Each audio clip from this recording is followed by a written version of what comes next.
¿Qué tal todos? Vamos a hacer una breve introducción a la unidad 1, bloque 1,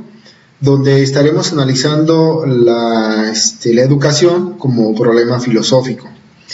Y bueno, para ello estaremos revisando dos autores. El primero será Guillermo Hoyos Velázquez, pensador, filósofo colombiano, y el segundo es Octavio Fulat, sacerdote español escolapio, que nos estarán dando dos direcciones para analizar el estudio de la naturaleza de la educación. Primero, Guillermo de Hoyos nos estará contextualizando desde la posmodernidad cómo se entiende hoy en día la educación, ¿no? Y en segundo, Octavio Fulat, desde un artículo de su investigación publicado en una revista indexada, nos estará dando los límites, alcances de la definición de filosofía de la educación y de lo que es la filosofía de la educación misma, para reconocer estos campos de contacto con otras disciplinas científicas y a la vez poder definir desde la filosofía el horizonte de este pensamiento, de este marco conceptual que es filosofía educativa. Y bueno, para el primer apartado, que es el de Guillermo Hoyos, vamos a retomar algunos pensadores posmodernos que menciona él en su contexto, en su introducción, en su primer artículo, capítulo 1. Y bueno, de manera especial están los pensadores hermenéuticos y están los pensadores fenomenológicos, que nos han dado una metodología para aproximarnos a entender la filosofía, entender la naturaleza del pensamiento y a la vez entender la naturaleza de la acción humana desde el carácter de guía, de formación, de desarrollo, integrando la biología, integrando la metafísica, integrando la epistemología. Y bueno, vamos a considerar también que existen algunos problemas muy difíciles o no difíciles en el sentido de solución, sino difíciles en el sentido de comprensión, de alcance, pues la posmodernidad de manera muy radical niega la posibilidad de un horizonte metafísico inclusive para la educación y la formación,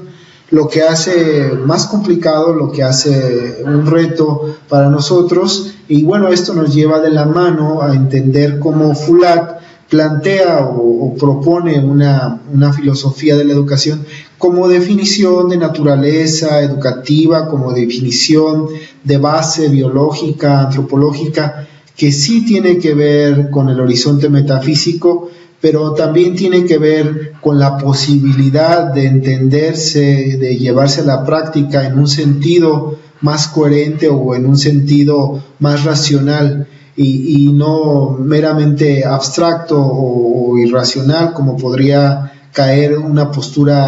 postura posmoderna.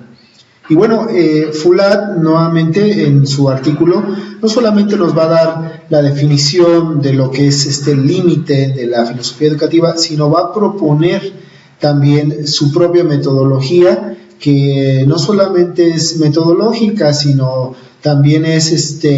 fenomenología, y también es hermenéutica, y también es un camino, una guía para entender la educación. Este es un pensador que dialoga, debate con diferentes posturas. Guillermo de Hoyos también lo realizará en este libro editado por Enciclopedia Iberoamericana, pero lo hará en otros capítulos posteriores. Quizá ya no alcancemos a visualizar todo el contenido de ese texto, pero entre las posturas que menciona Fulat, rescataremos la hermenéutica, que finalmente algunos pensadores en Latinoamérica nos estarán dando una secuencia o una parte para darle continuidad a esta definición o posible definición de filosofía educativa. La filosofía presenta entonces todos los objetos de estudio como una problemática para poder ser entendido el aspecto a estudiar, y la educación no queda al margen de ello.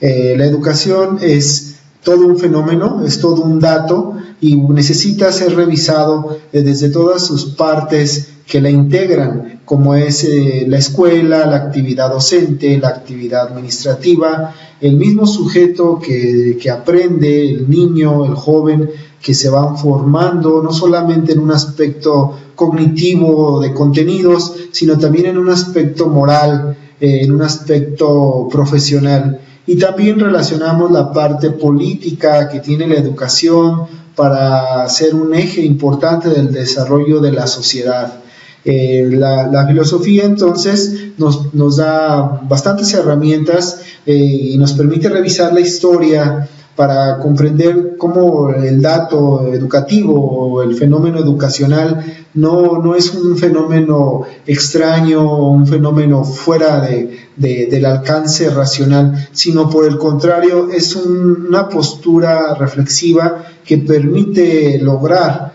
un mejor horizonte educativo, permite lograr mejores metas, mejores objetivos para formar a las nuevas generaciones y permite tener una postura crítica donde la educación tenga una funcionalidad y no sea únicamente un dato accesorio o título, o un título conseguido solamente por el mercado laboral. No, nada de eso. La filosofía de la educación nos ayuda a entender cómo el sujeto inserto en la sociedad se desarrolla con un mejor perfil, puesto que integra todas sus capacidades humanas y no solamente sus capacidades o habilidades para desarrollar ciertas actividades. Y bueno, la educación como problema filosófico tiene mucho más que solamente explicar la naturaleza de este problema. También vamos a encontrar que el mismo sujeto en la posmodernidad muestra una crisis importante de razón con respecto a la teoría de la razón y respecto a los valores, y esto también permite generar un horizonte más amplio en cuanto a las disciplinas que vincula a la filosofía con la educación, como es el aspecto de la biología, como es el aspecto político, como es el aspecto sociológico, como es el aspecto de las ingenierías, que vienen a formar una parte importante de la filosofía educativa, puesto que la integración del sujeto, que es visto como problema de estudio, requiere más que solo conceptos analíticos, también requiere conceptos matemáticos. Entonces, la hermenéutica al final nos va a mostrar una integración de toda esta simbología como metodología para trabajar el fenómeno educativo. Y de igual manera otras metodologías que analizan el contenido educativo, como es el marxismo, el existencialismo, el tecnicismo, cientificismo, nos van a prestar sus métodos para plantear la posible integración del sujeto y su insertación a la sociedad. Vamos a estar entonces trabajando 2 foros, uno para cada una de estas lecturas, y vamos a estar resolviendo o contestando las preguntas que se plantean con respecto a la revisión del contenido de estas lecturas. Vamos a dar retroalimentación y vamos a perfilar este planteamiento de la filosofía educativa como un problema de estudio y de estudio para nosotros que estamos interesados en desarrollar esta licenciatura y en desarrollar esta plataforma o esta herramienta filosófica educativa con miras a ser mejores profesionistas, tanto en el campo religioso como en el campo social. Sin más, en este aspecto y dejando que se siga desarrollando el tema, les agradezco su atención. Gracias.